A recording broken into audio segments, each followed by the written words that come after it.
You know how everyone has the way they take their tea? Uh-huh. I'm a context tea guy, and some British people can't get their head around it. I don't have this uniform tea preference. I'm a context guy. I like to be informed by my environment. Oh, do you have a sugary tea every now and then? Yeah, every now and again. As a rarity, I call it a pudding tea. Yes! That's a great idea. Most of the time not. I've been putting agave in my tea. Oh, incredible. Much softer than sugar. I treat coffee as a kind of drug/treat where I will employ different types of coffee, different levels of sugar, different amounts of milk, completely depending on what I fancy. But you're right. I am a prisoner of my tea habits. I got locked into a certain tea, a fairly strong tea, brewed for at least 1 minute, oat milk. Got locked into that, and I'm a prisoner. And I find people going, oh, how do you take your tea? As though it's just this one question you ask someone once.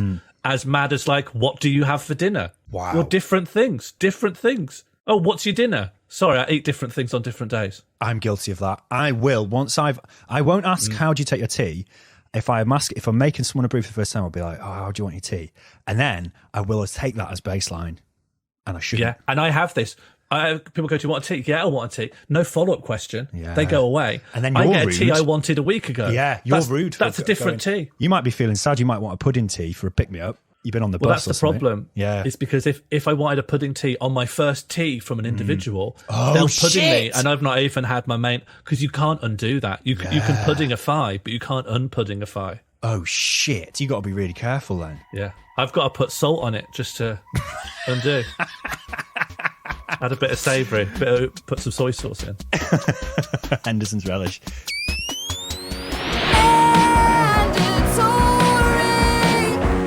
Redistribution Party. Redistribution Party.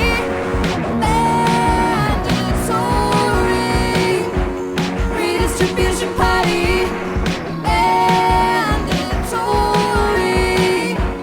Redistribution Party.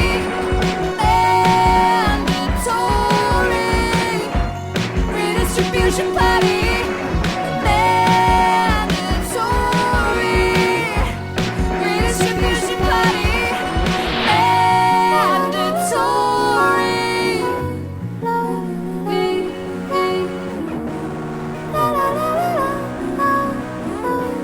Redistribution Party.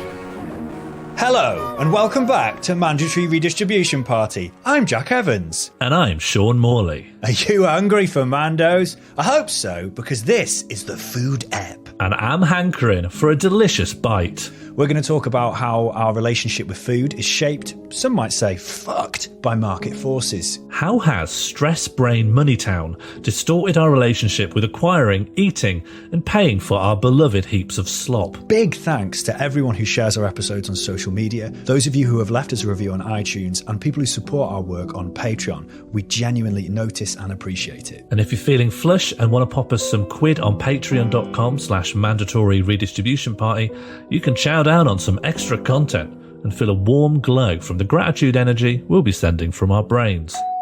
Hello, did you order a Mando's? Yeah, is that extra crispy? Have you got the dips? Can you pay me, please? Oh, wicked, mate. It's time to chow down. Have you got my money? I have both been the person in a fast food restaurant car park eating the fast food in my car and seen it. Back when there used to be live gigs, and it's like the only thing that's open when you get back to your city. I'm fucking hungry. I came straight from day job, went and did a gig. Now I'm going to eat this bleak food. I don't know why, but I've never met a comedian with a pack up. Do you know what I mean? It would come off odd. But Yeah. a comedian should have a pack up. There isn't, yeah, you should have a packed lunch, but like it doesn't cross your mind because you'd have to probably sort it out at like fucking 7:30 in the morning for the night. You'll get the component elements of a packed lunch, but as a Boots meal deal from a service station. But you'll never pack a lunch. Packed lunch have moved from being like just this normal thing that you have at school or at work. Yeah. The only way it exists now is this quaint middle class thing called the picnic. But it used to be like, just put some sarnies in a tin and then shut that tin and you can have that later. But now it's like, oh, very, very nice. Some jam sarnies.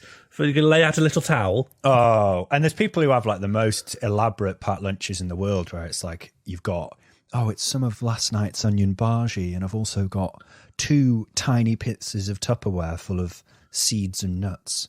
Which is, you know, oh, sorry. My girlfriend made for me. It's a bento box full of octopus-shaped hot dogs. Which comedians should have, because that stuff's probably nice and nutritious. But for some reason, we're absolute rats and just wallow in filth when it comes to post-gig food. And it's not even like the nice takeaway. Like, nice takeaways shut at 11 latest. It's just junk. You know Alan's Fried Chicken? So Alan's Fried... Do you know about Alan's Fried Chicken? No. Okay, so... Do I know Alan? The first KFC in Europe was opened in Preston. Mm-hmm. Alan was the guy who ran it. And he goes from running this one fried chicken shop in Preston to being the guy underneath the Colonel or whatever. I assume even once Colonel Sanders dies, every new CEO of KFC is given that title.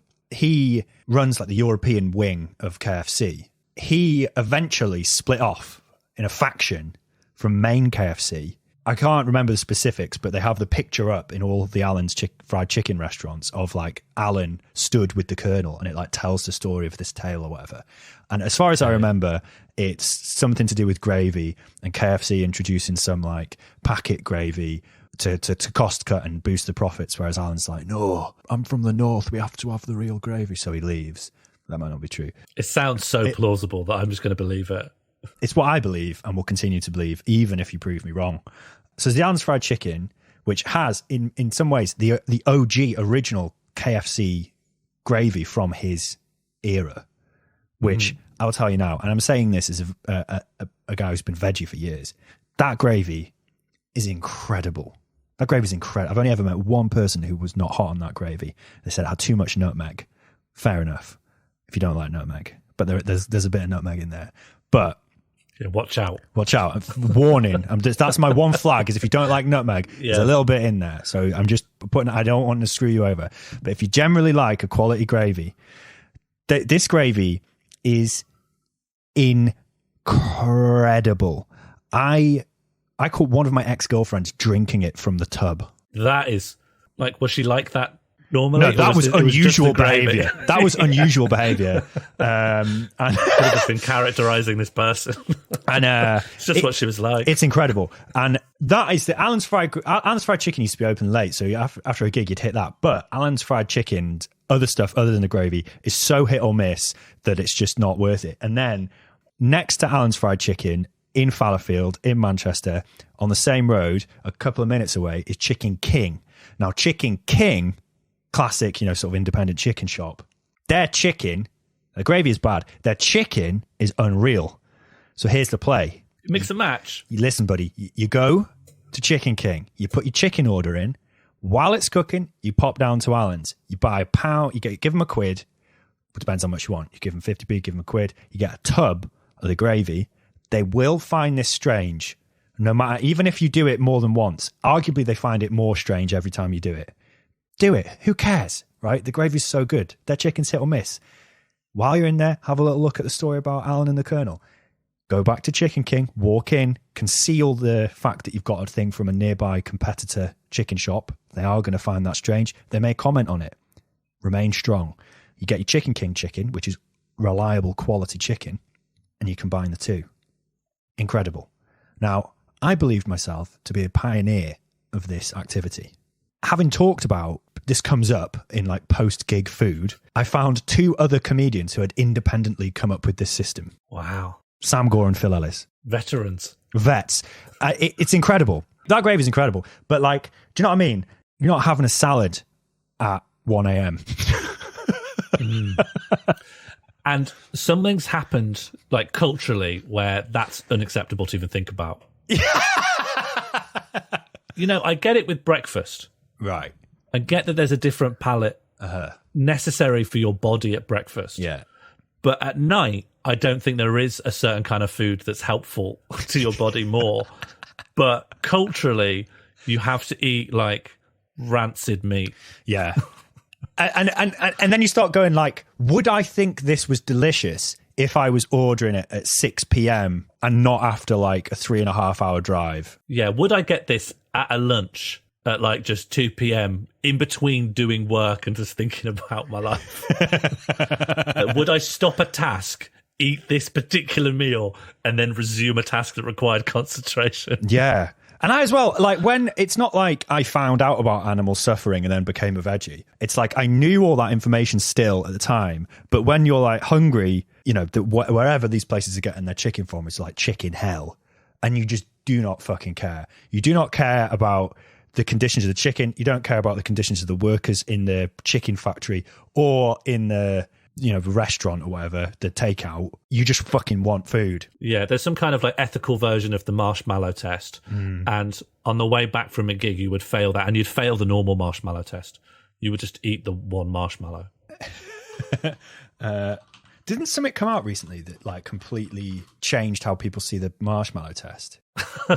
New marshmallow test just dropped. Like it doesn't measure self-control. I'm not remembering. It measures how much you like marshmallows. No, it doesn't measure self-control, and it doesn't measure anything about marshmallows. It measures your trust for adults. Because if you're told, "Oh, I'll give you this marshmallow you can see now, or I'll give you X amount later," basically, when you go, "Oh, I'll give you this amount later," because you can see that marshmallow and they're offering it here and there. Your trust for adults, you'll be like, "Well, I can see this one now. They're probably bullshitting me. Let's have this so I at least get something." So how does it skew? Because like you're probably not old enough at that point to like be socialized a certain way. It probably just measures how good your parents are at like keeping their word. Yeah, probably. I mean, because you a lot have of to measure parents because make promises to get short-term results from their kids, and then they don't actually follow up on it. It might just measure whether your parents do that strategy. I think do we trust our parents is a whole other episode of Mando's, but the instant satisfaction and then like predictable shame and feeling, you know, you're not going to feel good within 10 minutes of eating this stuff. You know that, and you know that while you're doing it, and you still do it. When you're completely aware that what you're doing is fucked, and then you still do it. Yeah, but isn't that like all of us all the time? Like I feel like... Yeah. Do you know how everyone talks about like, oh, I hate my job and I've got imposter syndrome, and like everyone is doing things that are killing themselves all the time. Everyone is killing themselves every day. Oh yeah, but with your job you don't enjoy it. You know what I mean? Like you know your work's fucked. You know your landlord's exploiting you. You know the planet's dying from climate change. Like you know all these things and they're depressing, right?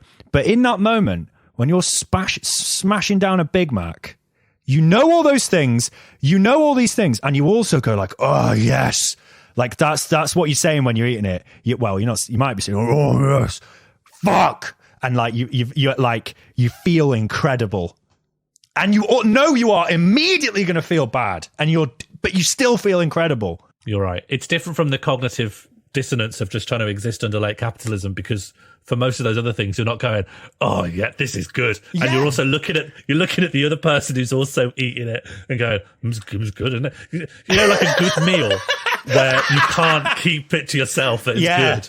You have to look at the other person, and then you have to stop eating it just for long enough to be like, this is good. and you both know you're going to feel fucked. Mm-hmm. And I've said that, Joanne, I'm like, oh, this is going to be bad. I'm going to feel bad in a minute. And you're like, yeah, don't feel bad now, though. Do you want another bit? And it's terrible on the journey back, like eating a terrible meal and then letting the horribleness send you straight to sleep. You can hack Pepsi your way out of the blood. consequences. I can't. Do you know, I'm banned. I'm banned from Pepsi now. We call it the forbidden brown drink. And I'm not allowed to touch it. It sends me absolutely glonko. Yeah, same. Yeah. I get glonked on Pepsi. Yeah, we ordered something the other day and it came with some Pepsi. And I'm like, well, it's come with the Pepsi room. now. No, put it in another room. And then I went, it sent me weird for 3 days. Sent me weird. I can't even pin down. Weird how? It just sent me weird. Pepped. I was a different guy. I feel like if the Pepsi guy committed a crime, you couldn't try me as I am now. Different guy. It sent me weird.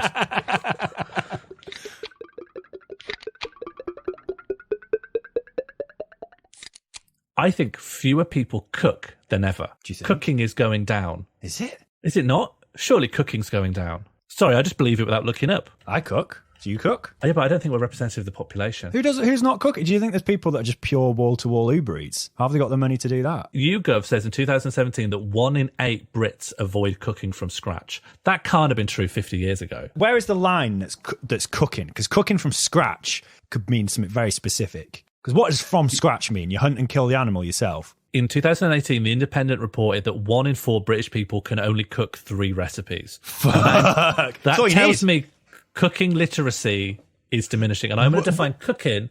Cooking in general requires all the bits of like a traditional kitchen. You need oven, you need hobs, you need more than the microwave. I think there's a trend that cooking is going down. And I think what we're going to see, I want to give a Mando's prediction here. I'll put my name on this. Oh, shit. We're going to see more affordable housing when it is built with no kitchen that locks people out, that people are going to end up having to buy because it's cheaper and then they can't cook. They're already building co-living spaces where you buy or rent an apartment, but the apartment doesn't have a kitchen and you have to share a big kitchen with everyone else. That already exists, but I think we're going to find small individual flats like those Maersk shipping container conversions where there's no kitchen and it's too inconvenient to plumb in all the stuff for a kitchen anyway. But then that's going to change the fabric of our relationship with food if ever in the future the means to cook starts becoming less normalized. At the moment, I think we're lucky because we all live, especially in the north, a lot of us live in like the rundown flats that like the old mill working families have to be in. And you've got to put a kitchen in it, even though they're so cramped. Because if there's no kitchen, they can't eat. And we're sort of lucky for that, because if they knocked them all down and built new homes, there would be an option these days to turn them into smaller flats without kitchens. And I think one day we'll see that. I want to retweet this episode in future and be like, I said it now. We've already hit, there's no living room because it's been converted into the bedroom by the landlord. And the landlord's going, I've already split the bedrooms into 2 and I've made the living room into a bedroom. What next? And he's looking at the kitchen. He's going, I don't need a bloody kitchen. That's They don't cook. Yeah. Just get knocked that through, put a bedroom in there.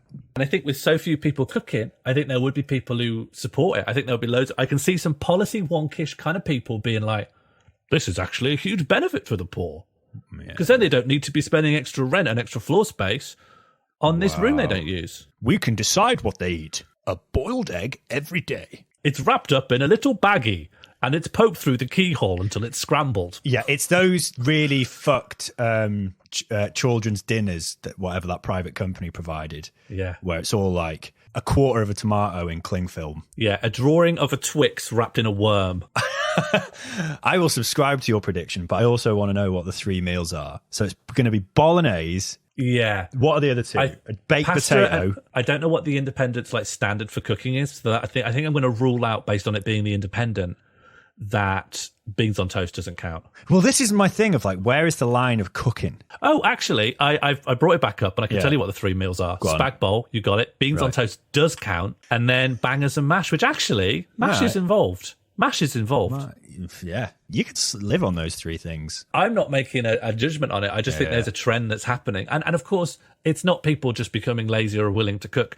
I think it's because everyone is doing the job of 3 to 4 people and no one has time. Like cooking is nice and it's relaxing and it's almost meditative. I enjoy cooking for sealing myself off for making a meal. And that's why it has to go. That's why it doesn't have a place in the workday anymore. That can be shaved off. Yeah, so it's because not... now you could get something in. It's the dual pressure of not just landlord going, well, where can I get an extra bedroom in? It's also your employer going, where can we make these people work more or consume products more? Yeah. And of course, on the other side, the people who are pushing the consumerism of like easy consumable food. Yeah. I don't know how to stop Domino's texting my phone. I don't know how to stop telling them every Tuesday. However, I've never been texted by a grocer in my life. a grocer Wouldn't that be amazing? Has never texted me. Yeah, we got some kumquats in. The new sweet potatoes are here. Here's a picture. And do you know what? I'd love that. Yeah, I love that. The new sweet. I work with the fruit and veg co-op, and they are as modern as I've seen something like that. It's still miles away from Domino's texting me every week what's going on. Well, that's just it's money again, isn't it? Money for those kinds of systems, because it seems like a simple thing, but other priorities, other stuff they got to be doing. They don't have the staff. They don't have the tech. Yeah. Like it's all done. It's just done by some people who work in a fruit and veg warehouse. Yeah, it's not a multinational pizza conglomerate. But that's what I mean. They're pushing. Oh, just go and get this easy food. Your work is extending. The amount of stuff you've got to do, so you're more tired. It's a perfect storm for people not cooking. Making food for yourself, making food for someone else is really good. just feels good. But on the flip side, if you've just done a day at work and then you've got your kids going nuts at you and you're really stressed out, that could be horrible. And shortcut hacks to get around that. And you were told incessantly to do it. You're told incessantly to do it. There was a brief window of like scorning the working class for not cooking, but that amount of scorn is minuscule compared to the amount of like adverts, flyers. They push takeaway stuff through your letterbox. There is endless advertisement for easy to consume food. The most fucked thing I've seen is frozen jacket potato. It's like, And what? And then the last piece of the puzzle is like what the interior of a shop actually looks like. Yes. So like we're not talking about the greengrocers. We're not talking about like the interior of a takeaway. We're talking about what an actual normal Tesco, Sainsbury's, Morrison's, Asda, whoever, you go in, what does that look like? Straight away, you always start off by like, there's some groceries visible, but they're tucked. Well, they tucked. They initially put the fruit and veg. So you get flowers and then you get fruit and veg. So you go like, oh, and then that impression of, because you've seen bananas and a tomato and a bouquet of flowers, you're like, everything in here is healthy. And then equidistant from that, at the other end of the shop, is the bakery, because you can't put them both together because they'd counteract each other's effects because they're both too powerful. The bakery's at the other end because the smell of bread makes you more hungry and makes you spend more. So that's why supermarkets have bakeries, and they'll be at the other end of the shop to boost. They imagine they both have an area of effect in video game speak. So you don't want them overlapping. So you got the groceries at the front, and they are centered at the start of the shopping experience, and then it's all the shit. But then think of the amount of resources. People say capitalism is efficient. Think of all of the people not only making like adverts for like bullshit products like frozen jacket potatoes, but also the packaging and like the people who work out what to put at eye level, how every 2 weeks we slightly shuffle things around the shop to center certain products and not others. Just how immensely wasteful that is. And never mind the like straight up waste of putting stuff in wheelie bins, chucking rat poison on it to stop homeless people getting it.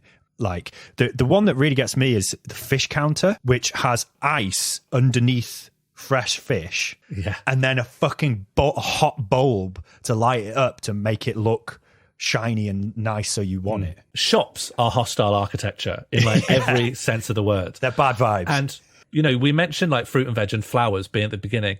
I really want to make the case that is a psyop. It is, yeah. If you want to look at what they want you to buy, it's not where you come in. It's where you have to go through. It's the stuff in the middle. So in my local shop, and I think in a lot of shops, you can't get to the milk without going past the bakery section. I've noticed that time and time again. You always need milk, but you have to go through the bakery section of goodies. There are chocolates and sweets while you queue up for the counter. It's so hostile in a shop. I just hate being in there. Like this last year has been the worst time to be in a shop. It's fucking dreadful. My glasses are steamed the whole time now. It's exacerbated. I go in blur mode. I take the glasses off to avoid the steam because the steam's going to add blur anyway. So I take the hit and I go pure hunt mode, shop predator. That sounds bad.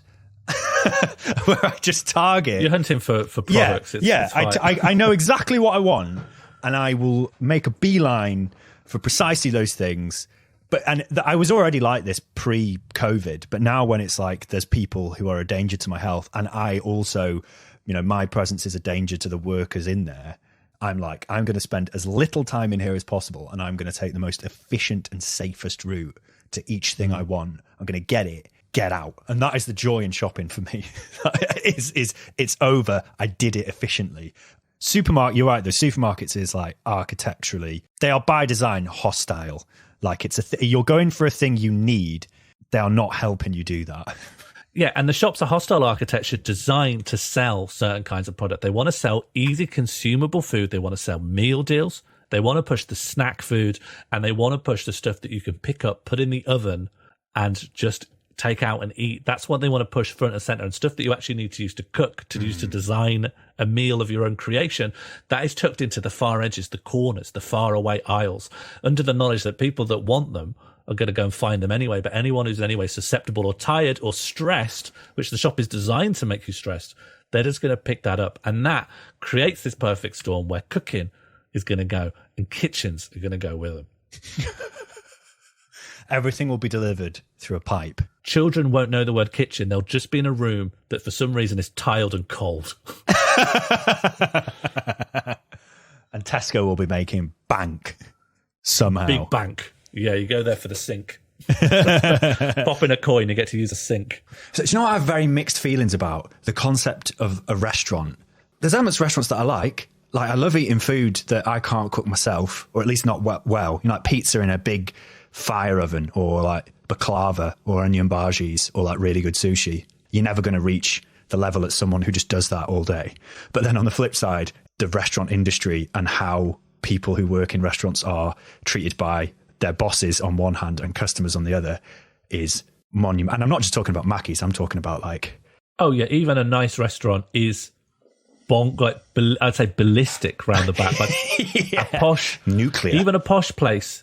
Like, there's a reason that Gordon Ramsay is like the iconic chef, because he represents the screaming that is endemic in the system of the food industry. Yeah, and it's weird as well, because you got chef who... all of like the default chef is Gordon Ramsay anger guy, and that is, you know, like if you talk to anyone who knows about chefs, that's like a stereotype that is vindicated by reality more often than not. And on the other side, you've got service staff who are structurally and financially motivated by tips and things like that to be like very, very nice to people who might be being horrible to them. I once worked in a cafe where every Tuesday and Thursday an old lady would come in and order a cup of hot water and 2 bowls. When she sat down, she'd take 2 Weetabix wrapped in tissue from her handbag, empty them into one bowl and add some of the hot water. Then she'd put her own tea bag into the remainder of the hot water in the cup. Then she'd come back to the counter, get about a dozen vinegar sachets, empty them out into the other bowl and soak her feet in it while she finished her meal. I was working as a waiter for a promo for a blue gin company in a tiny little gallery in London, and we were serving oysters covered in blue glitter, which we had to carry on long troughs made of perspex and filled with blue ice. While I was turning around, an oyster fell off the back end of my trough into a guest handbag. I moved on. So when I was like 15, I worked in this cafe. It was like, you know, a proper little like greasy spoon cafe. And there was this regular called John who was there every day from like opening to close. And he would just give the staff grief all day long. And he would sit next to the staff table, butt in our conversations and everything. He was really unpleasant. And one day I gave him his cheese toast he had ordered. And he said I hadn't done it properly. So he threw his dandruff at me. In the late 90s, I used to work at McDonald's. One day before shift, I walked in to the backyard in the restaurant for a cigarette. And what confronted me stayed with me for the rest of my life and will do till my dying day. Because there in the backyard, in full clown costume, was Peter Simon, the ex-90s TV presenter, in full Ronald McDonald garb. He was there to host a children's party, as he often did. As I smoked my cigarette, Peter Simon finished his, and he looked at me dead in the eye, threw his cigarette butt on the floor, stamped it out with his fucking clown shoe and said, "I fucking hate kids, me." One summer, I was waiting tables in a small Spanish restaurant. We had a party of about 6 or 7 people in, which meant that they were the largest party that night, and so we were constantly kind of topping things up and changing plates for them.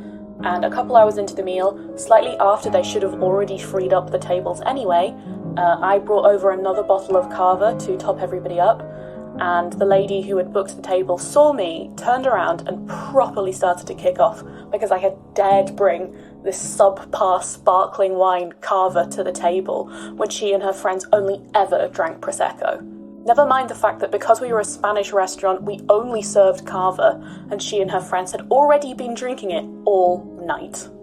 So on my last ever shift being a waiter, I had to do a final check of the toilets, and to my horror, I found in the ladies' toilets that someone had looked at the toilet bowl, rejected the toilet bowl in favour of shitting in the candle that was placed on top of the cistern. And not only had they done that, they then put it back where they found it for me to retrieve.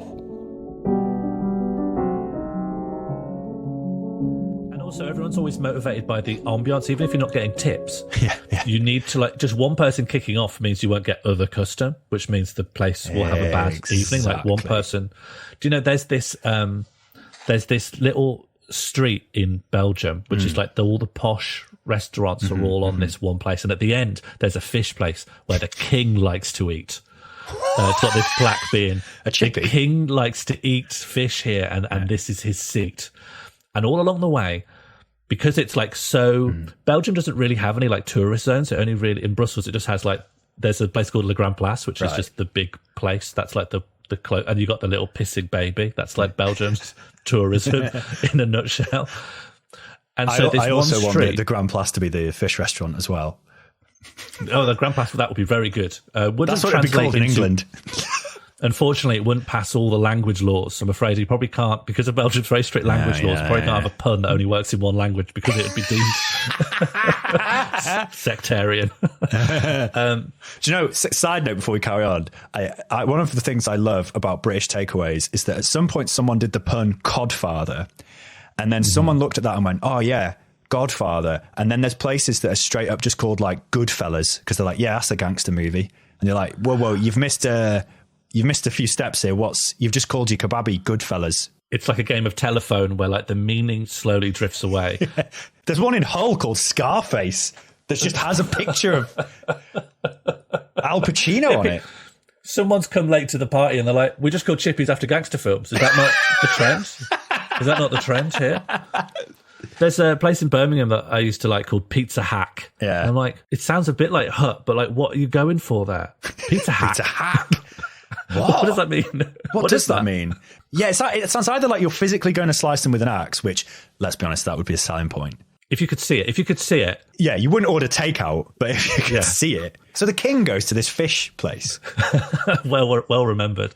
But the little side street, it's a proper little European cobbled side street. But because it's like this restaurant area, there are like servers who stand outside the restaurant and they will engage you in conversation. Like most of the time, no one's in them. And the moment they can get someone sat outside to the second potential patron, they look down the street and they go, all of these are empty. Oh, except for that one. And then that one will start getting all the customers. So whoever gets the first customer sort of will win the day. Wow. So that you've got like 6 restaurateurs talking directly to you. When you do like acquiesce to one of them, you get to watch them all do all their pitches and they become the entertainment for the meal.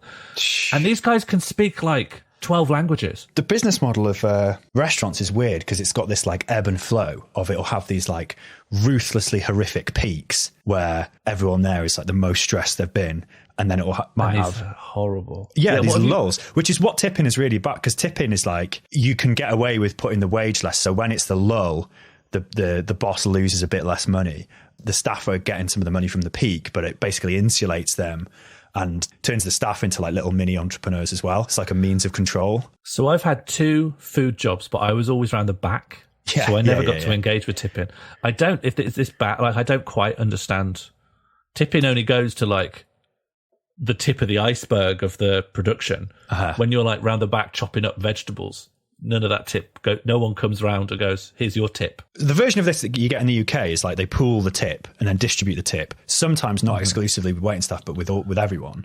I thought the version in the UK is that the manager takes all the tips, but you're not allowed to tell the customers. Well, yeah, that's a big one. It's like management taking a cut, which is why, it can obviously still happen if you pay cash, but try to avoid paying fucking on card for stuff, because then that's almost definitely going to the manager. But in America, they have a thing where there's like secondary tipping, where the waiting staff are expected to tip other aspects of the staff, like the busboys, for example, after the shift is done, which is really completely fucked in terms of the pushing the like entrepreneurial behavior onto the waiting staff and like divide and conquering the staff. I've worked in a gastropub as a teenager. Yeah. And then in my 20s, I worked in a cafe for a while, but both times in the back. Highlights? I can give you my only anecdote, I think, is how I got sacked from, it was like my first proper job when I was a teenager. I started off as like a pot wash, and then I worked my way up to like basic food prep that now in retrospect, now that I've worked as an adult in a kitchen environment, I wasn't trained in, and I'm almost certainly broke hygiene regs because they just gave the pot wash food prep stuff to do, but I wasn't talked through hygiene, allergies, anything. So I'm sure I broke the law just by me doing it. But then we had this maitre d' who was a full-on Ramo head.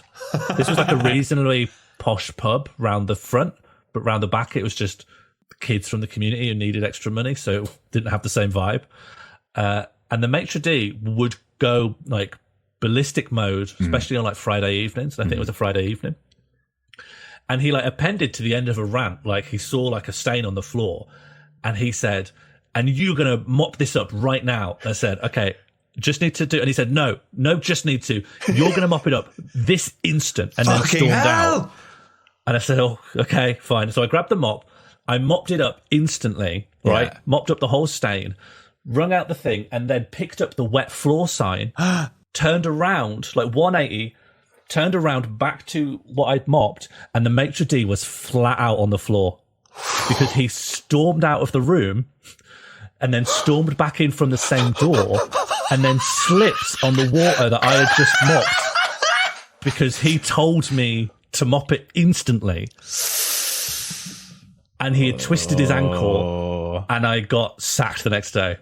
Oh my God! Yeah. And he said, and this is true, you weren't making any friends.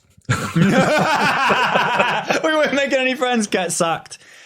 And they didn't give me my last pay. They didn't pay me for my last bit. I walked out of a cafe job after like an hour. This is when I was like 14. And here's what I saw. I saw someone come into the kitchen, drop an ashtray into a big pan of beans. What? Okay. What, maliciously or accidentally? Accidentally, right? And then obviously everyone was like, "Oh shit, fuck. We've got a big, we need the beans. The breakfast rush is going to be on. This is all the beans we've got." And they were like... And was it like ashen, this ashtray? It wasn't like clean out for the day. It was covered in. It was like yesterday's ashtray, and they were cleaning it in the morning for whatever reason, right? So it was fully loaded. Right? Big panic, right? And then whoever was in charge of it, it was like a cafe, so the kitchen wasn't like... chef feels like a stretch for what was happening back there. There's a lot of reheating of pre-made things going on, but the beans were in a pan, right? There's a big pan of beans, like the biggest pan you can imagine going on a hob, full of beans, now with this ash, and they just stirred it in. And they fished out the butts and just served it. And I just left because it was so fucked and I didn't know how to deal with it. And also, my auntie was somehow involved in running the place. So I basically said what I'd seen to my mum, but then my mum was like, "Oh, well, you can't get the other people working there," because they were all just like young kids as well. But also, my auntie had like nepotismed me a job, and then I walked out after an hour. So we had to come up with some like reason of why I'd done it. So we had to create this thing where I have a phobia of beans, which I had to maintain for like a decade to maintain for like family politics reasons. Because they couldn't see you not only eat beans, but not be scared of beans. Did you ever actually have to... What did you have to do? No, I never had maintain? to perform the bean phobia, but I had to be like, yeah, I really hate beans. Yeah. It was pretty easy to maintain. But it was also like such a wild and strange thing. It would be brought up by them as a thing of like, "Oh, do you remember when you quit that job because of you don't like beans?" As like a funny thing. Because they're not bring it up as an older generation to be like, "This is mad, you're mad," and I'm going to bring up a story of you being mad, and you have to be like, "Actually, we're bringing up a story about how you've hired people to poison strangers." Yeah, they're so like, it's like, well, your restaurant is whatever. They're so afraid of you flipping out because you wouldn't have the beans on that they just panic stir them in. It must reflect in some way like her managerial style that they were like, "We just have to poison people. We just have to poison." There's no other excuse. Do you hear so many horror stories about like loads of food that you get from places where you can't see how it's made. It's just contaminated. Oh yeah. And it's just part of life. And like, with us perhaps deregulating our food sector even further to have more trade deals with America, we're going to be eating a lot more weird stuff. But I've always had this fear, and the fear is not eating the maggots and the rodent poo. The fear is that one day they like tidy up all my favorite foods and they do a big investigation. They remove all the contaminants, and the next day I eat it and I'm like, I don't like this now. Well, the fear is learning that I enjoy that. Yeah. That I enjoy eating beetle legs, rodent eyes. Yeah. And I'm like a toenails. Shakespearean witch. I love macabre droppings. That's my snack. I love formaldehyde. Yeah. I love the blue chemicals the best. Although actually during the E-numbers scare, that's something that I believed explicitly and still do. Do you think restaurants as a concept is like any way redeemable? Like, do you think there's any way they could like continue in any similar form as they exist now, like after the revolution or whatever? Because they're so, Yeah, of course. do you think? Because they're so linked. This is why I say I have mixed feelings about them. Because they're so linked to like capitalism. Because the restaurants only came into existence in like the late 1700s. Because they developed to cater to the middle class.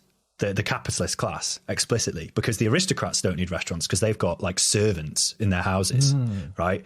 And then, you know, the peasant class doesn't need restaurants because they just cook their food in their peasant house that they farmed from the land there, right? So it's like an explicit, restaurants develop with capitalism. You know, like I said, the kind of domination from the boss and the customer and like making a thing.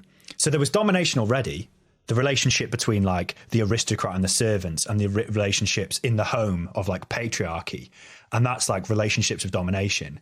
Now those same systems have been outsourced, they've been privatized, and the domination is coming from the boss and the customer. And that's restaurants.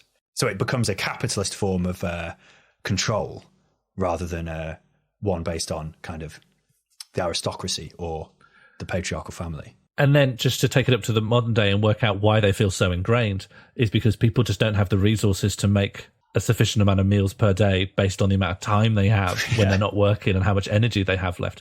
Like the idea that I have to then living a normal week where I've got to cook all of my meals and none of them come like ready, prepared, bought in a way that I can just put in my mouth from a shop or I go out to get something. That seems scary to me because I am tired every day. I wake up tired and I go to sleep wide awake. Same, yeah. I love my hob time. Yeah. I love seeing the hobs turn off. Yeah. I love hovering my hand over them because no rented property have a kind of hob that is clear when it won't burn you. I love the mystery of the hobs. I love the mystery of the oven light turning off to say it's hit the correct temperature. But I have now bought an oven thermometer and it says something wildly different. Yeah. I love the mystery of trying to cook. I like cooking. I do like it, but it can be exhausting, and it's more so exhausting. You know, like if you think of the links between historically of and still now the patriarchy and like women doing the cooking, home cooking. Because you have this idea of like, you know, they're going to get rid of the kitchens, but if we flip it and say like maybe getting rid of the kitchens is good. You know, like if you flip it and go, okay, restaurants can have problems, but communal kitchens, socialized food preparation could be quite liberating, could be quite good. On the one hand, it's like, you know, we talk about flats getting rid of kitchens internally and just having shared cooking space and how that's fucked and that's kind of reducing people's space they have to themselves. But it's because it's happening under the auspices of capitalism and landlords. Like, I think you could have socialized food prep and shared kitchens in a way that's good, that doesn't have the fucked things about restaurants. I don't think they'd necessarily be called restaurants, but I think it could be good. This is it. I think, you know, you can't turn back and go, you just make everything in your house again because the future without capitalism can't seem worse and more peasant-based than what we have now because we won't want it. But shout out in Sheffield to like Food Hall, which is a socialised food space. It's got big graffiti on the side talking about a national food service. You can go in, you can rock up to eat. You can also rock up to cook. And they go, here's what we got. Do you want to cook something?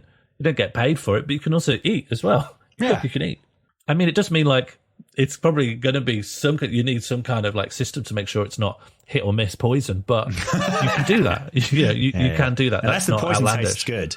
Oh, we took the poison out. No one's ordering that anymore. We put a bit of the poison now with poison reintroduced. Big sign outside. We got some of that fancy French poison. You're going to love it. You'll be dead in minutes. Got some beans. Hope you like ash.